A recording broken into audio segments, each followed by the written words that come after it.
نحمده ونستعينه ونستغفره ونؤمن به ونتوكل عليه ونعوذ بالله من شرور أنفسنا ومن سيئات أعمالنا من يهده الله فلا مضل له ومن يضلله فلا هادي له ونشهد أن لا إله إلا الله وحده لا شريك له ونشهد أن سيدنا ونبينا ومولانا محمدا عبده ورسوله أرسله بالحق بشيرا ونذيرا وداعيا إلى الله بإذنه وسراجا منيرا صلى الله تعالى عليه وعلى آله وأصحابه وسلم تسليما كثيرا أما بعد فأعوذ بالله من الشيطان الرجيم بسم الله الرحمن الرحيم إن كنتم تحبون الله فاتبعوني يحببكم الله ويغفر لكم ذنوبكم والله غفور رحيم وقال رسول الله صلى الله عليه وسلم لا يؤمن أحدكم حتى أكون أحب إليه من والده وولده والناس أجمعين أو كما قال عليه الصلاة والسلام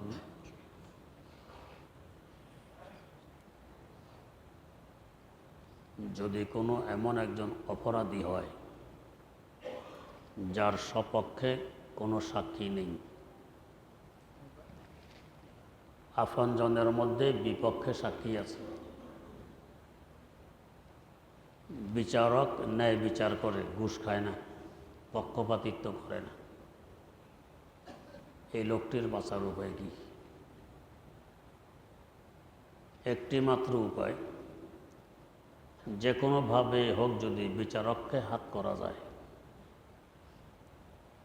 আবেগ সহকারে কান্নাকাটি করে বিচারকের সাথে মহব্বতের সম্পর্ক গড়ে তুলতে পারে।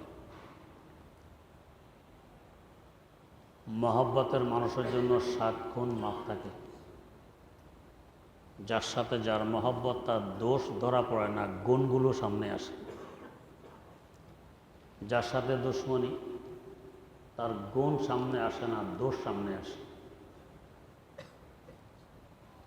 আমাদের মধ্যে এমন কে আছে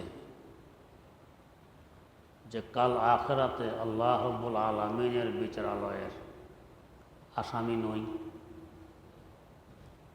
অহরহ নাফরমানি, গুনাহ, খাতা, অন্যায়, অপরাধ হইতেই থাকে। ঘরের ভিতরেও গুনাহ হয়, মসজিদের ভিতরেও গুনাহ হয়। সাক্ষী আমার বিপক্ষে, এমনকি আমার অঙ্গগুলো আমার বিপক্ষে সাক্ষী দিবে। বিচারক আল্লাহ রাব্বুল আলামিন বড় ইনসাফগার। বাঁচার উপায় কি? একটি মাত্র উপায়, তার সাথে মহব্বতের সম্পর্ক গড়ে তোলা। ভালোবাসার সম্পর্ক গড়ে তুলতে পারলে আল্লাহ রাব্বুল আলামিনের কাছেও 7 খুন হবে মাপ। তার সাথে ভালোবাসার সম্পর্ক গড়ে তুলব কিভাবে? তাকে তো দেখি না, কথাবার্তা বলতে পারি না, ধরতে পারি না, তার কথাও শুনি না, মহব্বত হবে কিভাবে? আল্লাহ রাব্বুল আলামিন বড় মেহেরবান, রহমান রহিম। দয়া মায়া করে তার সাথে মহব্বতের সম্পর্ক কিভাবে গড়ে তুলব জানাই দিন। ইন কুনতুম তুহিব্বুনাল্লাহ ফাত্তাবিউনি। যদি আমি আল্লাহকে মহব্বত করতে চাও, ভালোবাসতে চাও, তো আমার হাবিব সাল্লাল্লাহু আলাইহি ওয়াসাল্লামের ইত্তেবা করো। তার অনুকরণ করো, অনুসরণ করো, তার পদাঙ্কন করে চলো। তখন কি হবে? ইউহিব্বুকুমুল্লাহ। শুধু তুমি যে মহব্বত করবে তা নয়, আল্লাহ তোমাকে মহব্বত করবেন। আল্লাহর মহব্বতের আকর্ষণে আমাদের ভিতরেও মহব্বত জন্ম নিবে। দুই পক্ষ থেকেই মহব্বতের সম্পর্ক গড়ে উঠবে। মহব্বতের সম্পর্ক গড়ে উঠলে ফল কি হয়? 7 গুণ মাফ। ওয়াগফির লাকুম যুনুবাকুম ওয়াল্লাহু গফুরুর রহিম। তোমাদের সব গুনাহ ক্ষমা করে দিবেন, যেহেতু তিনি ক্ষমাশীল এবং দয়াবান। উসিলা হলো কি? মহব্বত। আল্লাহ রাব্বুল আলামিনের সাথে মহব্বত গড়ে তোলার তরিকা বলে দিলেন কি? রাসূল আকরাম সাল্লাল্লাহু আলাইহি ওয়াসাল্লামের ইত্তেবা, তার অনুকরণ। তিনি যা করতেন আমি তা করব, তিনি যা বলতেন আমি তা বলবো, তিনি যা সমর্থন করতেন আমি তা সমর্থন করব। তার ইত্তেবা এবং অনুকরণ সহজ। তার তরিকা পরিপন্থী চলা, উল্টা চলা হলো কঠিন। উল্টা চলা কঠিন, তার অনুকরণ সহজ। যেমন ধরুন, তিনি ডিলাডালা পোশাক পরিধান করতেন,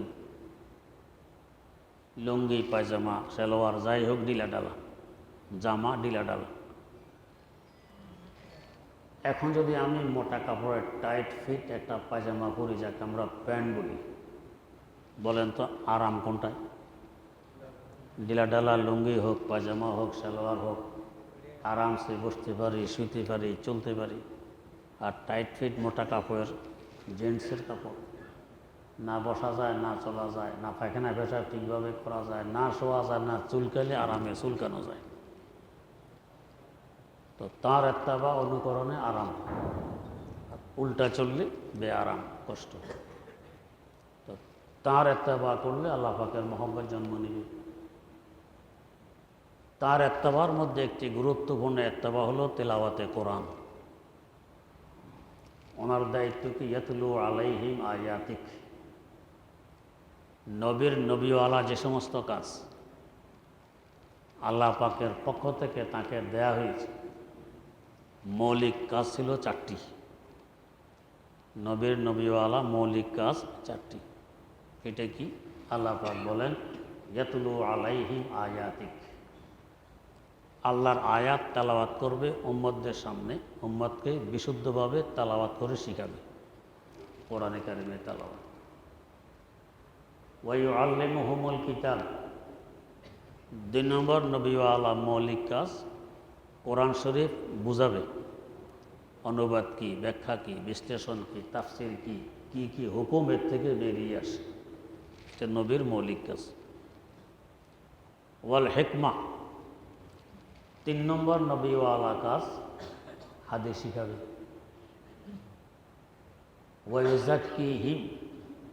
4 নম্বর নবীওয়ালা মৌলিক কাজ হলো উম্মতের আত্মার বিশুদ্ধতার চেষ্টা করবে, যাতে উম্মতের আত্মারা শুদ্ধ থাকে। 4টা হলো নবীর নবীওয়ালা মৌলিক কাজ, বাকি সব হলো শাখাগত কাজ। এই 4টি মৌলিক কাজের প্রথম কাজ কি? ইয়াতলু আলাইহিম আয়াতিক, তেলাওয়াত। তেলাওয়াত করলে আল্লাহ রাব্বুল আলামিনের মহব্বত বাড়ে। কেন বাড়ে? কোরআনে কারীম আল্লাহ পাকের পক্ষ থেকে একটি মহব্বত মাখা চিঠি। বন্ধু বন্ধুর কাছে চিঠি লেখে, চিঠির যত পড়বে তত বন্ধুত্ব গভীর হবে, গাঢ় হবে, বন্ধুত্ব বাড়বে, বন্ধুকে কাছে মনে হবে। কোরআনে কারীম আল্লাহ পাকের পক্ষ থেকে একটি মহব্বত মাখা চিঠি, যত পড়া হবে ততই মহব্বত বাড়তে থাকবে, আল্লাহকে কাছে পাওয়া যাবে। মহব্বতের চিঠির বৈশিষ্ট্য। ইমাম বুখারী রাহিমাহুল্লাহু তাআলার উস্তাদ, হাম্বলি মজহাবের প্রবর্তক ইমাম আহমদ বিন হাম্বল রাহিমাহুল্লাহ, আল্লাহ রাব্বুল আলামিনকে স্বপ্নে দেখেছেন 99 বার। এরপর আফসোস করতেছেন একটি গুরুত্বপূর্ণ কথা জিজ্ঞেস করার ছিল, সুযোগ পাইনি, জিজ্ঞেস করতে পারিনি। যদি সামনে কখনো আরেকবার জিয়ারত হয়, ওই গুরুত্বপূর্ণ কথাটি জিজ্ঞেস করে নিব। অপেক্ষায় আছেন। আল্লাহ রাব্বুল আলামিনের কিছু বান্দা আছেন, লাউ আকসামা আলাল্লাহ লা আবাররাহু, যা চায় আল্লাহ পাক তা করে দেন। ওনাদের চাওয়া অনুযায়ী আল্লাহ পাক করেন। ওনার তো চাওয়া আরেকবার যদি জিয়ারত হয়, ওই প্রয়োজনীয় কথাটি জিজ্ঞেস করবো, এটা ওনার চাওয়া। যাদের চাওয়াকে আল্লাহ পাক পূরণ করে, ইমাম আহমদ বিন হাম্বল রাহিমাহুল্লাহ তার জুমান ও আহলে সুন্নাহ, ওনার চাওয়া পূরণ না করলে আর কার করবে? আর একবার স্বপ্নযোগে জিয়ারত হয়ে গেছে, 100 বার পূরণ। সুযোগ এসেছে হাতে ওই প্রয়োজনীয় কথাটি জিজ্ঞেস করার। জিজ্ঞেস করলেন, কি আল্লাহ, কি কাজ করলে, কোন কাজের মাধ্যমে আপনাকে নিজের বানানো যায়, আপনাকে কাছে পাওয়া যায়, আপনার হওয়া যায়, ওই কাজটা একটু বলে দিন। কোন কাজ করলে আপনাকে কাছে পাওয়া যায়, আপনাকে নিজের বানানো যায়, আপনার নৈকট্য লাভ করা যায়, ওই কাজটি একটু বলে দিন। কত গুরুত্বপূর্ণ কথা। আল্লাহ রাব্বুল আলামিনকে যদি আমার বানাইতে পারি, পুরা জগতই তো আমার। जो तो मेरा तो सब मेरा, फलक मेरा ज़मीं मेरी, जो तो मेरा तो सब मेरा, फलक मेरा ज़मीं मेरी, अगर तो एक नहीं मेरा तो कोई शय नहीं मेरी। আল্লাহ, তুমি যদি আমার হয় তো সবই তো আমার। আকাশ আমার, বাতাস আমার, জমিন আমার, পাহাড় আমার, পর্বত আমার, সূর্য আমার, চন্দ্র আমার, গ্রহ আমার, নক্ষত্র আমার, সবই আমার। তুমি যদি আমার না হও তো কিছুই তখন আমার নয়। দুনিয়ার বাদশা হলে কি হবে? বাস্তবে তো আমি পথের ফকির, কিছুই আমার নয়। কত গুরুত্বপূর্ণ কথাতে জিজ্ঞেস করে বসলেন, আল্লাহ কি কাজ করলে সহজে আপনাকে কাছে পাওয়া যায়, আপনাকে নিজের বানানো যায়, কাজটি একটু বলে দিন। পালা বেতিলাওয়াতে কালামি, জবাব দিলেন কি, আমার কালাম তেলাওয়াতের মাধ্যমে আমাকে নিজের বানানো যায়, আমাকে কাছে পাওয়া যায়। মানে কালাম যত তেলাওয়াত করবে ততই আমি কাছে বানাবো। এটা মহব্বত মাখা চিঠি। যত পড়বেন তত মহব্বত বাড়তে থাকবে, বাড়তে বাড়তে বাড়তে বাড়তে এক সময় এমন হবে যে আমি আমাকেও হারিয়ে ফেলব। এখন উনিয়ে শুধু আমরা মহব্বত আর ভালোবাসা। আরবিতের কতগুলো স্তর আছে, সব ভালোবাসা এক স্তরের নয়, ব্যবধান আছে। কারোর সাথে কোথাও গেলেন, বাসে কোথাও যাচ্ছেন, পার্শ্ববর্তী সিটে আরেক ভদ্রলোক বসা, মাঝে মধ্যে ফাঁকে ফুঁকে দু চারটি কথাও তো হয়। কথাগুলো কোমল, কথাগুলো মিষ্টি, কথাগুলো আকর্ষণীয়। ও চলে গেছে ওর জায়গায়, আপনার চলে গেছেন আপনার জায়গায়। মাঝে মধ্যে ওর কথা মনে হয়, ভালো লাগে, লোকটি বড় ভালো। এই যে ভালো লাগে, এটাকে আরবিতে বলে হাওয়া। হাওয়া আমরা এর অনুবাদে করি ভালোবাসা নিয়ে, হাওয়া। ভালো লাগতে লাগতে এক সময় দেখবেন তার কথা আপনার মনে বসে গেছে, এখন আর যায় না মন থেকে। আগে আসতো আবার চলে যেত, এখন আর যায় না, মনে বসা আছে। এই অবস্থাকে আরবিতে বলে মোয়াদ্দত। আমরা এটারও অনুবাদ করি ভালোবাসা। মনে বসতে বসতে বসতে বসতে এক সময় এমন হবে যে এখন ও আর আপনার ছাড়া আর কিছু আপনি বোঝেন না। আপনার সামনে আপনি আছেন, ও আছে, আর কিছু নেই। এই অবস্থায় পৌঁছতে একে আরবিতে বলে মহব্বত। আমরা এটাকে বলি ভালোবাসা। সব এক সময় এইটা অন্তরে বসতে বসতে এক সময় এমন গাঢ় হবে, আপনাকেও হারিয়ে ফেলবেন। এখন আপনাকেও আপনার দেখবেন না, শুধু ওকেই দেখবেন। ওকে পাওয়া লাগবে, চাই আপনার ইজ্জত থাকুক, ইজ্জত যাক, সম্পদ থাকুক সম্পদ যাক, স্বাস্থ্য থাকুক স্বাস্থ্য যাক, জান থাকুক জান যাক, ওকে পাইতে হবে। এই অবস্থাকে আরবিতে বলে ইশক, বাংলা বলে প্রেম। আশেকে রাসূল আশেকে রাসূল এই অবস্থায় পৌঁছলে, এই যে আমি দাবি করি আমি আশেকে রাসূল, অথচ এখনও রাসূলের অনুকরণ আমার মধ্যে নেই। কেন? কয় দাড়ি টুপি জুব্বা জাব্বি এগুলি বুড়া বুড়া লাগে। আচ্ছা, বয়স আরও বেশি হোক তারপরে। তার মানে এখনও আমার দৃষ্টিতে আমি আছি। এটা প্রেম কীভাবে হইল, এশক কীভাবে হইল? এশক আর প্রেম হতে হলে আমাকে বলতে হবে, শুধু ও থাকবে আমার সামনে। এটাকে বলে এশক, বাংলা বলে প্রেম। কোরআনে কারীম যত তেলাওয়াত করব, ততই আস্তে আস্তে আমি আমাকে ভুলবো, আমার আল্লাহকে সামনে দেখব। উনি আমার কাছে ঘনাবে, কাছে ঘনাতে ঘনাতে এমন কাছে, এখন আমাকেও আমি হারিয়ে ফেলবো। আমি আর নেই, এখন শুধু উনিই আছেন। এই পরিমাণ মহব্বত সৃষ্টি হবে আমার মধ্যে। কোরআনে কারীম তেলাওয়াতের এটা বৈশিষ্ট্য। বন্ধুর চিঠি যত বেশি পড়বেন আরও পড়তে মন চায়। বন্ধুর সাথে কথা যত বলবেন আরও কথা বলতে মন চায়। তো কোরআনে কারীমে এমন যত পড়তে থাকবেন আরও পড়তে মন চাবে। এটা তো আল্লাহ পাকের সাথে কথা বলা। কোরআন পড়ার যে আদব, তার মানে কি আমার আল্লাহ আমার সাথে কথা বলতেছেন। আমার আল্লাহ আমার সাথে কথা বলতেছেন। এতে করে মহাব্বত বাড়তে বাড়তে বাড়তে বাড়তে একসময় আমি আমাকেও হারিয়ে ফেলবো, আমার আল্লাহ ছাড়া আর কিছু সামনে নেই। ইন্নাল মুহিব্বা লিমান ইউহিব্বু মুতিউ, যে যাকে ভালোবাসে সে তার অনুকরণ করে। এটা কঠিন হয় না। হ্যাঁ, যার সাথে দুশ্মনী তার অনুকরণ সহজ হইলেও কঠিন মনে হয়, সহজ হইলেও কঠিন মনে হয়। আর ভালোবাসলে অনুকরণ হয় সহজ। তেলাওয়াতে কালামের মাধ্যমে আল্লাহ রাব্বুল আলামিনের ভালোবাসা আমার মধ্যে সৃষ্টি হইলে এখন তার অনুকরণ আমার জন্য হয় সহজ। এখন অনুকরণ আর কঠিন থাকবে না, বড় সহজ।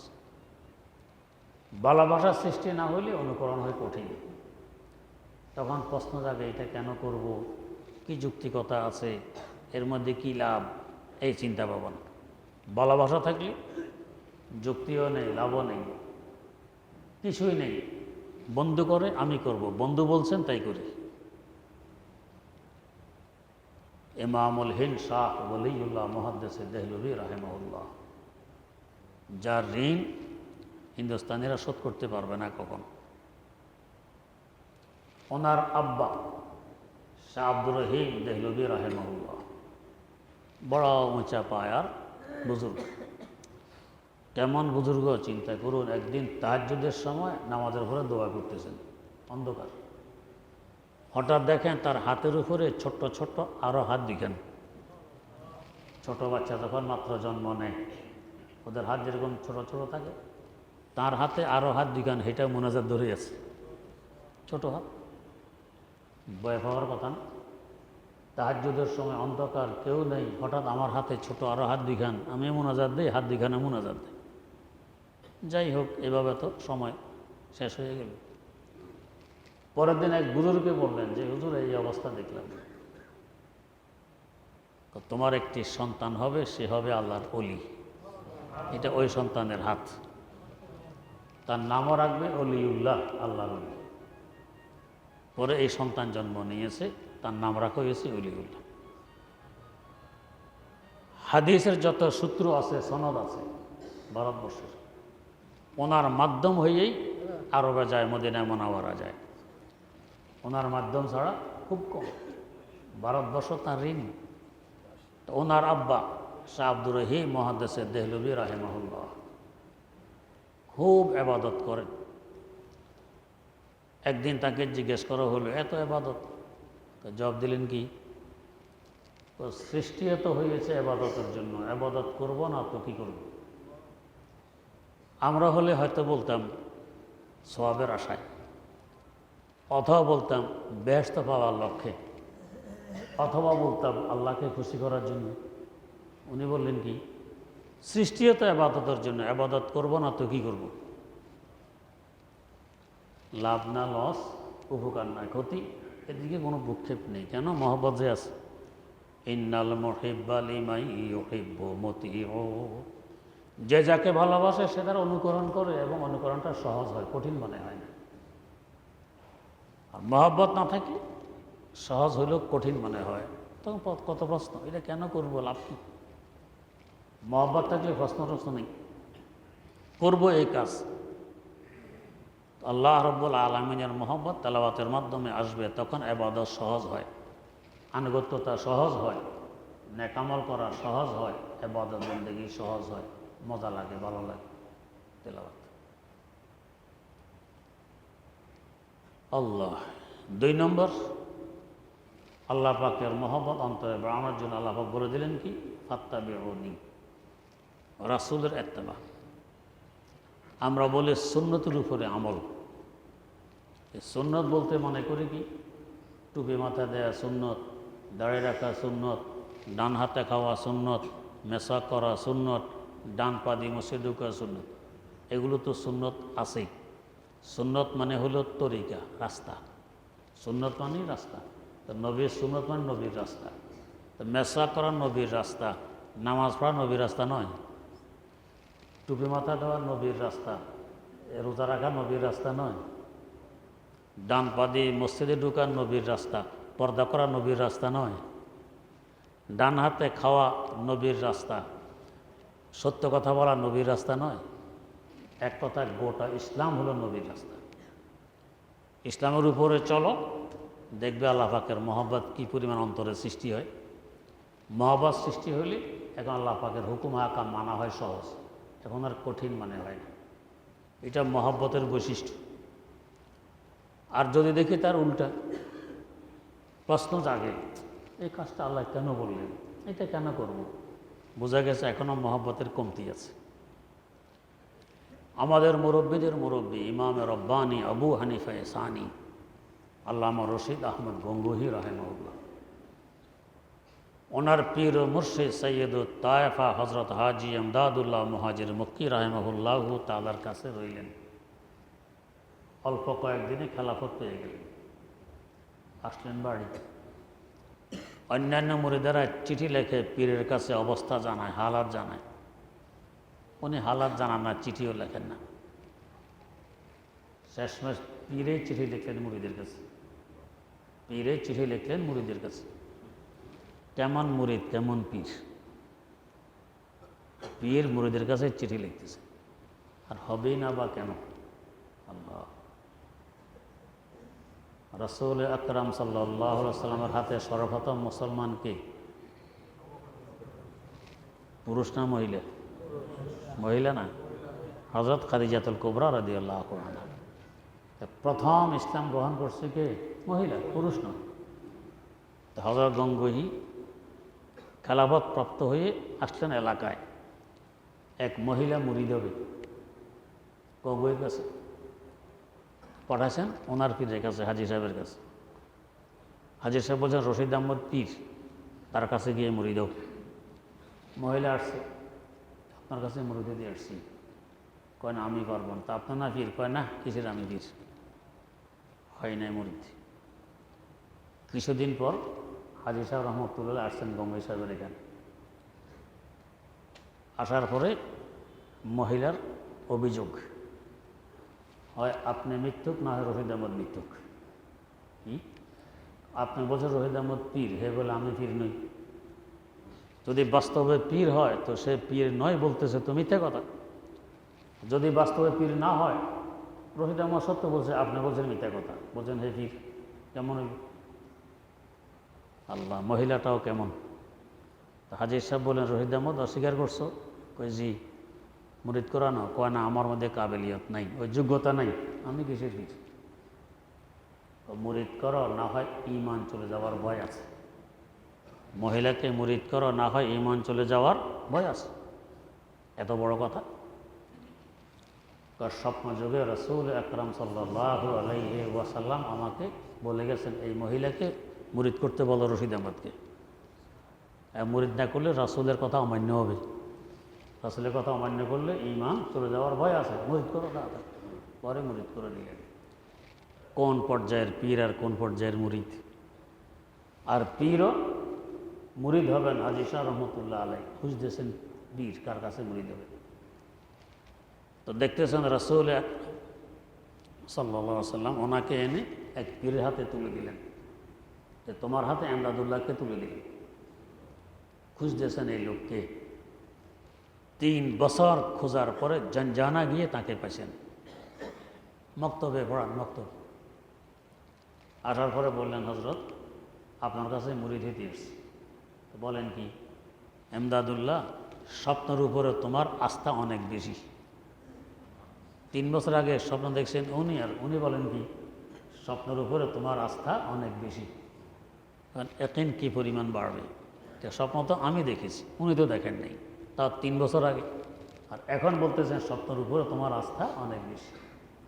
তো মুরিদ হইলেন। আর হবে নাই না বা কেন? পড়াইতেন তো মক্তবে। আল্লাহর ওলিরা এভাবে নিশ্চয়ই লুকিয়ে রাখে, লুকিয়ে।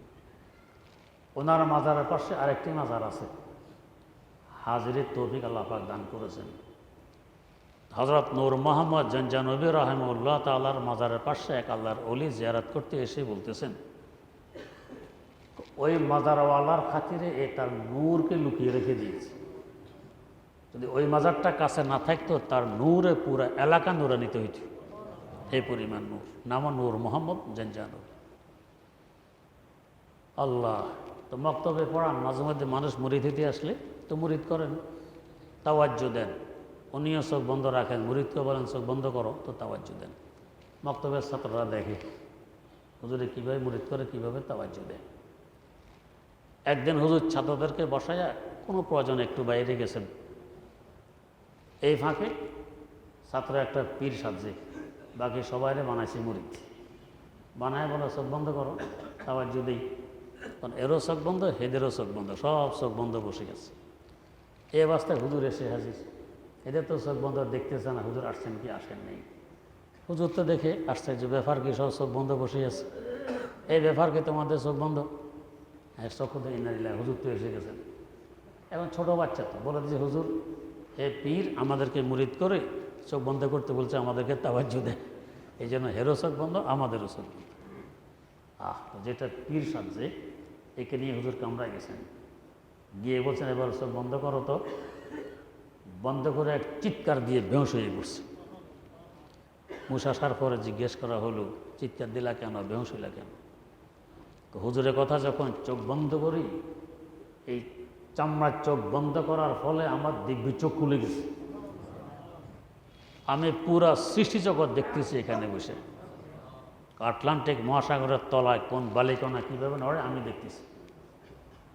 আফ্রিকার মহাজঙ্গলে কোন পাতা কীভাবে নড়ে আমি এখান থেকে দেখতেছি। কেমন পীর আল্লাহ! দঙ্গহি এসে চিঠিপত্র লেখেন না, উনি উল্টে চিঠি লিখলেন মুরিদের কাছে। বললেন, রশিদ আহমদ, সবাই তো চিঠি লেখে অবস্থা জানায়, তুমি কোনো চিঠি লেখানো অবস্থা জানাও না, কী ব্যাপার? পীরের চিঠি আসছে, এখনও জবাব না দিয়ে নিস্তার নেই।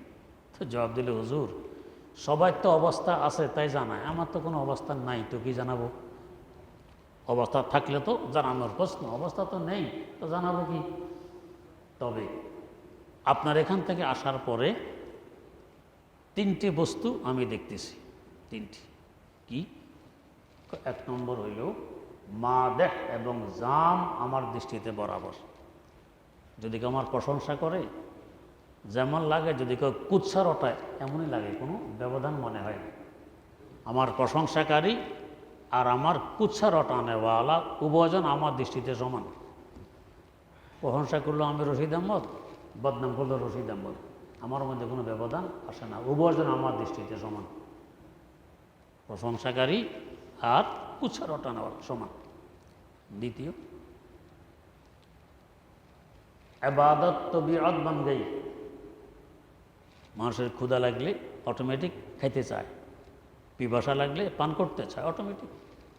ইবাদতের সময় আসলে অটোমেটিক মন চায় ইবাদতটা করি।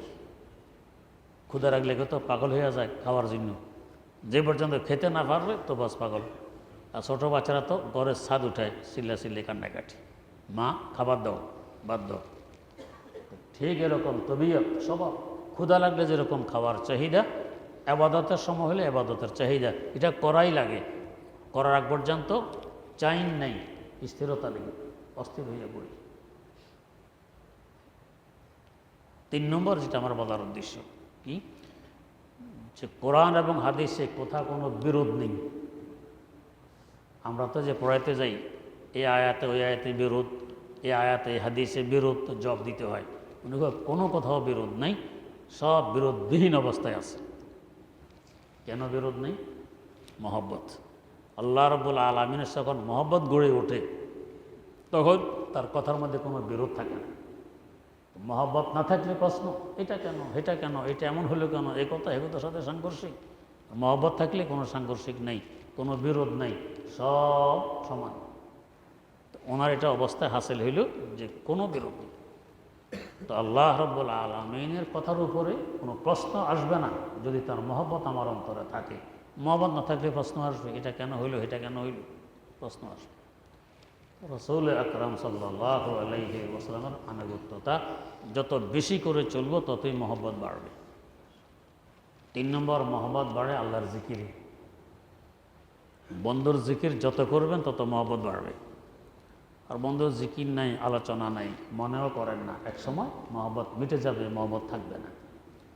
আল্লাহর জিকিরও যত করা হবে ততই মহব্বত বাড়তেই থাকবে, বাড়তেই থাকবে, বাড়তেই থাকবে। তাই বাস্তবে যারা আল্লাহর আশেকার প্রেমিক ছিলেন, এরা সবসময় জিকির। এই যে জিকিরের সবক দেওয়া হয়, সবক দিতে দিতে এক সময় মোরাকাবার সবক যখন আসবে, তো একটা সবকের বৈশিষ্ট্য কি, রাত দিন 24 ঘন্টা ইচ্ছাই হোক অনিচ্ছাই হোক জিকির অটোমেটিক জারি থাকবে। ইচ্ছা করলেও থাকবে, না করলেও থাকবে, সবসময় জিকির। আরেকজনে বুঝবে না, কিন্তু থাকবে। হ্যাঁ, এক সময় জিকিরগুলো ইচ্ছাপূর্বক জোর করে করা লাগবে, তারপরে অটোমেটিক চলতে থাকবে। আর যদি এক সময় না করি এটা চলবে না, হবে না। আমার নানা শ্বশুর আল্লামা দিলওয়ার হোসেন রাহেমাহুল্লাহ ফেনী পড়াইতেন। তো একদিন ওই মাদ্রাসার আরেক ওস্তাদ মাদ্রাসার দিকে আসতেছে, মনে মনে ভাবতেছে কি, মানুষে বলে হুজুর নাকি বুজুর্গ মানুষ, আল্লাহর ওলি মানুষ, কই এত ইবাদত বন্দেগী করতে দেখি না, কাশফ কারামতও দেখি না, মানুষে আল্লাহর ওলি বলে। হুজুরের কামরার সামনে দিয়ে হুজুর যাইতেছেন, নজরে পড়ছে, এই মিয়া কথা শোনো। আসলো, বলে কি, যখন মানুষের কর্মক্ষম থাকে চাকরি করে পুরা বেতন পায়, কর্মক্ষম থাকে চাকরি করে পুরা বেতন পায়, কর্মক্ষম শেষ, এখন আর চাকরি করা শক্তি নাই, তো বাড়ি চলে আসে, এখন বেতন চলতে থাকে কিছুদিন পর্যন্ত। এরপরও আমরণ কিছু বেতন সরকার দেয়, মরে গেলেও তার স্ত্রীকেও দেয়, দেয়নি সরকারে, বাস এটা শোনায় দিল, শেষ।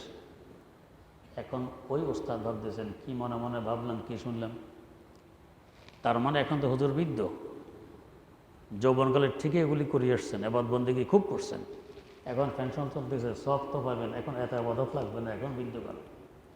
জিকির একবার হিম্মত করে করা লাগবে, মশক যখন হবে করতে করতে, এরপরে দেখবেন এখন আর ইচ্ছা করে করা লাগে না, ইচ্ছায় অনিচ্ছায় অটোমেটিক জিকির সবসময় চলতেই থাকে, জারি থাকবে, জিকির চলবে। তো আল্লাহ রাব্বুল আলামিনের জিকিরের বৈশিষ্ট্য, জিকির যত করব মহব্বত বাড়তে থাকবে, জিকির যত করব মহব্বত বাড়তে থাকবে, বেশি বেশি জিকির। আর জিকির অর্থ শুধু এটা না যে আল্লাহ আল্লাহ করবো সারাদিন, যে কোনো ইবাদত করে ইখলাসের সাথে সব জিকির। এমনকি পায়খানা প্রস্রাবও যদি সুন্নত তরিকা অনুযায়ী করি এটাও জিকির, খাওয়া দাওয়া যদি সুন্নত তরিকা মোতাবেক করি এটাও জিকির, চলাফেরা যদি সুন্নত তরিকা অনুযায়ী করি এটাও জিকির। চলতে দৃষ্টি থাকবে নিচের দিকে। ১৫০০ বছর আগে তো এই কথা বলে গেছেন রাসূলুল্লাহ সাল্লাল্লাহু আলাইহি ওয়াসাল্লাম, নিচের দিকে। তখন আপনি ডানে বাঁয়ে সামনে পিছনে দেখেন, সমস্যা হইতো না। সব মহিলারা পর্দা নিষিদ্ধ ছিল, পর্দার ভিতরে থাকত। তারপরও হুকুম দিয়ে গেছেন কি, নিচের দিকে দৃষ্টি রেখে চলো। এখন আপনার সামনের দৃষ্টিকে চলে, সামনে দেখবেন বেগানা মহিলা, ডানে দেখে চললে এদিকেও আছে, বামে দেখে চললে এদিকেও আছে, পিছনে চললে এদিকেও আছে। এক বেটা বলে হচ্ছে উপর দিকে তাকায়, থেকে হ্যাঁ, 4তলা থেকে এক মহিলা তাকাইছে আমার দিকে, এদিকেও আছে। নিচে আছে, নিচে নেই। তা নিচের দিকে তাকায় চললে আপনি হেফাজত থাকতে পারলেন। ইসলাম যে হক এবং সত্য তার একটা প্রমাণ। ১,৫০০ বছর আগে যখন ডানে বাঁয়ে উপরে নিচে মহিলা ছিল না, তখন হুজুর বলে গেছে নিচের দিকে তাকাইয়া চলো। এখন এটা আমরা দেখতেছি, হ্যাঁ নিচের দিকে তাকায় চললে বাঁচা সম্ভব, এছাড়া বাঁচা তো সম্ভব নয়। যেদিকে তাকাবেন সেদিকেই গুনাহ, নিচের দিকে তাকায় চল। এটাও জিকির। শরীয়ত যেভাবে চলতে বলে এইভাবে চলা, যেভাবে বলতে বলে এভাবে বলা, যেভাবে সমর্থন করতে বলে এভাবে সমর্থন করা, এগুলো সব জিকির। এই জিকির যত বেশি হবে তত আল্লাহর মহব্বত বাড়তে থাকে। আর নামের জিকির তো আছে। মহব্বত যখন বাড়ে তো মাহবুবের কথা, প্রেমাস্পদের কথা মুখে নিলে আরামেতে লাগে। তাই তো আল্লাহর ওলিরা বলতেন, আল্লাহ আল্লাহ ক্যা মোবারক নাম হ্যায়। কত বরকতময় একটা নাম, আল্লাহ আল্লাহর আশিকোं কা কাম হ্যায়। যারা আল্লাহর প্রেমিক এদের তো কাজ শুধু আল্লাহ আল্লাহ করা। এরপরে শির শক্কর মে কুনাদ জানাম তামাম। আল্লাহ রাব্বুল আলামিনের নাম নিলে যেন আমার পুরো দেহটা মিষ্টিতে পরিণত হয়ে যায়। কি মিষ্টি! এক আল্লাহর ওলি আল্লাহ শব্দ বলে কতক্ষণ ঠোঁট চষেন, এরপর আবার বলেন আল্লাহ, আবার চষেন। হুজুর এমন করেন কেন? আল্লাহ বলার পরে আমার দুই ঠোঁট এমন সুস্বাদু মিষ্টি হয়, এটা চষে খেয়ে পরে আবার বলি, আবার সুস্বাদু মিষ্টি হয়, খেয়ে আবার বলি। কত স্বাদ এই নামে। শির শক্কর মে কুনাদ জানাম তামাম। আমার পুরা দেহকে যেন মিষ্টিতে পরিণত করে দেয়। তো জিকির যত বেশি করব তত মহব্বত বাড়তে থাকে। তাহলে ১ নম্বর তেলাওয়াতে কোরআন যত বেশি করব তত মহব্বত বাড়বে। ২ নম্বর ইত্তেবায়ে রাসূল, রাসূল আকরাম সাল্লাল্লাহু আলাইহি ওয়াসাল্লামের অনুকরণ যত করব ততই মহব্বত বাড়বে। ৩ নম্বর জিকির, আল্লাহর জিকির যত বেশি করব ততই মহব্বত বাড়বে। ৪ নম্বর হলো সবচেয়ে গুরুত্বপূর্ণ, যত বেশি গুনাহ পরিহার করব ততই মহব্বত বাড়তে থাকবে। গুনাহ এত মারাত্মক জিনিস, আর পরিহার করা এত ফায়দা, এত উপকার। যত বেশি গুনাহ পরিহার করব ততই মহব্বত বাড়তে থাকবে। চাই গুনাহ ছোট হোক আর বড় হোক। অনেকে প্রশ্ন করে আমাদের কাছে ফতুয়া পাঠায়, তো হুজুর এটা কি মাকরুহে তাহারিমি নাকি তানজিহ? তার মানে তাহারিমি হইলে হয়তো করব না, তানজিহ হইলে তো হালকা ঠিক আছে করি। আরে ভাই, আগুন ছোট হইলো আগুন, বড় হইলো আগুন, ছোট হইলো আগুন, বড় হইলো আগুন। সাপ বড় হইলো সাপ, ছোট হইলো সাপ। বড় সাপে কামড় দিলে মানুষ মরে, ছোট সাপে কাটলে কি মরে না? ছোট সাপে কাটলেও মরে। আদাল কুচিয়া একটা ছোট্ট কেশর মতো সাপ আছে, সিবা সাপায় থাকে, কত ছোট, কামড় দিলে তো মানুষ মরে। তো গুনাহ এরকম, বড় হইল জান্নাত থেকে জাহান্নামে নিয়ে আসে, ছোট হলো জান্নাত থেকে জাহান্নামে নিয়ে আসে। গুনাহ চাই ছোট হোক চাই বড় হোক, দ্বারের কাছে যাব না। প্রথম কয়েকদিন হয়তো কষ্ট হবে, কিছুদিন চলার পর দেখবেন এখন মিষ্টি লাগে, আর কষ্ট লাগে না। গুনাহ থেকে বাঁচা এখন সহজ হয়ে যায়, বরং গুনাহ করা এখন কঠিন মনে হয়, বাঁচা সহজ হয়। এই কাজগুলো যদি ঠিকভাবে করি, গুনাহ পরিহার। এখানে দেখবেন গুনাহ করাটা কঠিন, ছাড়াটা সহজ। গুনাহ করা কঠিন, ছাড়া সহজ। যেভাবে রাসূলের ইত্তেবা সহজ, আর রাসূলের তরিকা পরিপন্থী চলা এটা কঠিন। গুনাহ ছাড়া সহজ, করা কঠিন। যেমন একটা দৃষ্টান্ত দিই, এই যে অনেক ভাইয়েরা দাড়ি রাখে না, করে গিয়ে প্রত্যেক দিন সকালে মগ খোঁজে পানির জন্য, জায়গা মোতাবেক মগ নাই। এই মগ নিল কে? কালকে তো এখানে রাখছিলাম, এক ঝগড়া স্ত্রীর সাথে ছেলে মেয়েদের সাথে, আচ্ছা মগ পাইলাম, এখন পানি আনছে পানি। এরপরে রেজার, ব্লেড, ব্রাশ, সাবান আরও কত কিছু নিয়ে বসছে, সামনে একখানা আয়না, সেইটা দিয়ে এখন দাড়ি কামায়। জিব্বা দিয়ে গালের একবার এদিকে ঠেলে, একবার এদিকে ঠেলে। জিব্বা দিয়ে কতক্ষণ ঠেলে দেখে না, কষ্ট লাগে না আরাম লাগে? না ঠেললে গাল নরম হয়ে গেছে, বয়স বেশি, ঠিকভাবে কামানো হয় না, তো জিব্বা দিয়ে ঠেলে, হ্যাঁ একই কষ্ট। আচ্ছা, কামানোর পরে মাঝে মাঝে জলে, তারপর নাকি ফিটকারি নাকি জলে। এই সব কিছু মিলাইলে বলেন তো কতক্ষণ সময় গেল, কী পরিমাণ কষ্ট হইল নি? আর আমরা তো দাঁড়িয়ে রেখে দিছি, প্রত্যেকদিন আসেনি মগের ঝামেলা, না ব্লেডের ঝামেলা, না রেজার, না ব্রাশ, না সাবান, না ফিটকারি, না আয়না, কোনো ঝামেলা নেই, আছে সাথে বড় আরাম। রাখা আরাম, না রাখা বে আরাম, কঠিন। তো তো গুনাহ পরিহার করা এটা সহজ, গুনাহ করা এটা হলো কঠিন। আল্লাহ, বেপরদা যারা চলে, আল্লাহ মাকু যারা জিনা করে, কি পরিমাণ আতঙ্কে থাকে, কে নিয়ে আবার জেনে ফেলে, কে নিয়ে আবার দেখে ফেলে, হ্যাঁ কী অবস্থা, কে নিয়ে আবার দেখে। আর যারা পর্দা মোতাবেক চলতেছে তাদের তেমন আতঙ্ক নাই, কোনো ভয় নেই, এই পর্দার ভিতরে আছে, কোনো ভয়। তো গুনাহ করা হলো কঠিন, ছাড়া হলো সহজ। তো গুনাহ ছাড়া এটা অনেক বড় জিকির। কি পরিমাণ? শারহে হামবিতে উল্লেখ আছে, লা তারকু যাররাতিন মিম্মা নাহাল্লাহু আনহু খায়রুম মিন ইবাদাতিস সাকালাইন।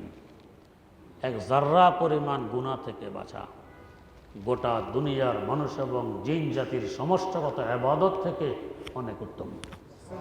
অনেক। জাররা কি? সকালবেলা যখন সূর্য ওঠে তো দুয়ারের চিপা দিয়ে, জানালার ফাঁক দিয়ে, বেড়ার ছিদ্র দিয়ে রৌদ্র ঢুকে ঘরের ভিতরে, কোনাকুনি কোনাকুনি আলোর রশি দেখা যায়। ওই দিকে তাকাইলে দেখবেন ভিতরে উঠতেছে কি যেন খুব ঘুরতেছে, অ্যাটম অ্যাটম রেণু। ধরতে গেলে নাই, অতি ক্ষুদ্র হওয়ার কারণে নাই। আসলে এগুলো সবখানে আছে, এখানেও আছে। এখানে যে ওইরকম ফকর আলো নেই, তা দেখা যায় না, এত ছোট ক্ষুদ্র। এটাকে বলে জর্রা। এই এক জর্রা গুনাহ থেকে বাঁচা সমস্ত মানুষরা জিন জাতির সমষ্টিগত ইবাদত থেকে অনেক দামি। গুনাহ থেকে বাঁচার দাম এত বেশি।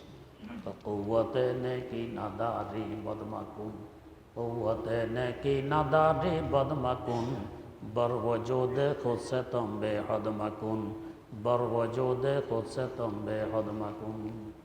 আল্লামা আত্তার বলতেছেন, বান্দা নেকি কামে করতে পারো আর না পারো, অন্তত গুনাহ থেকে সতর্ক থাকো।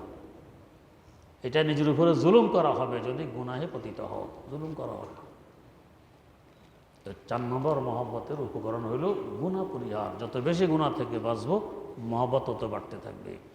যখন আল্লাহর মহব্বত আমি অনুভব করব আমার অন্তরে, তখন দেখবেন যে ইবাদত সহজ, আল্লাহ পাকের আনুগত্যতা সহজ, দ্বীনের উপর চলা সহজ, সব কিছু হয়ে গেছে সহজ।